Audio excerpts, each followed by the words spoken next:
Comedy நடிகரான ஜாம்பவான் அப்படின்னே சொல்லலாம். கவுண்டமணி அவர்களினுடைய மனைவியின் இறப்பு செய்தி மிகப்பெரிய அளவில் அவரை பாதிச்சிருக்கு அப்படின்னு தான் சொல்லணும்.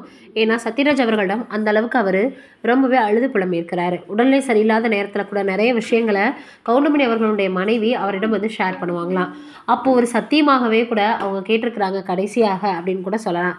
என்னது அப்படின்னா, நான் திடீர்னு இறந்து போகிறேன் அப்படின்னா ரொம்பவே பெருமையோடு தான் என்னுடைய உடல் வந்து பிரிஞ்சு போகும். அதற்கு காரணம் என்ன அப்படின்னா, இவ்வளோ பெரிய ஜாம்பவான் கூட எல்லாரையும் சிரிக்க வச்சு எல்லாரையும் சந்தோஷப்படுத்திய இப்படி ஒருத்தர் கூட நம்ம வாழ்ந்தோம், நல்ல மனிதர் கூட அப்படின்னு எனக்கு பெருமையாக தான் இருக்கும்.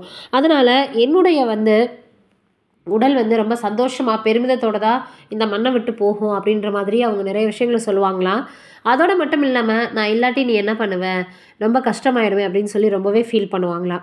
இது சத்யராஜ் அவர்களிடம் கூட சொல்லியிருந்தாங்க. அதற்கப்புறம் வந்து செந்தில் அவர்கள் நான் இருக்கேன் அண்ணனை பார்த்துக்க அப்படின்னு போய் அங்கே ஒரு சாந்தி அவர்களினுடைய உடல் முன்னாடி சத்தியம் பண்ணியிருந்தாரு அப்படின்னு இவங்களுடைய நட்பை பார்த்து எல்லாருமே ரொம்பவே பிரமிச்சு போயிட்டாங்க. இப்போ என்ன சத்தியம் வாங்கியிருக்காங்கன்னா, வயசு அப்படின்றது ஒரு தடையே கிடையாது. இனிமேல் உங்களுக்கு பட வாய்ப்பு வந்தால் நீங்கள் நடிக்கணும், நீங்கள் மறுபடியும் வந்து எல்லாரையும் சிரிக்க வைக்கணும், அதுதான் என்னுடைய ஆசை அப்படின்னு சொல்லி அவங்க சொல்லியிருக்கிறாங்களாம். அதே போல் 80 காலகட்டங்களில் நடித்து கார் வாங்கிய முதல் நடிகர் அப்படின்றது நம்ம கவுண்டமணி அவர்கள் தான்.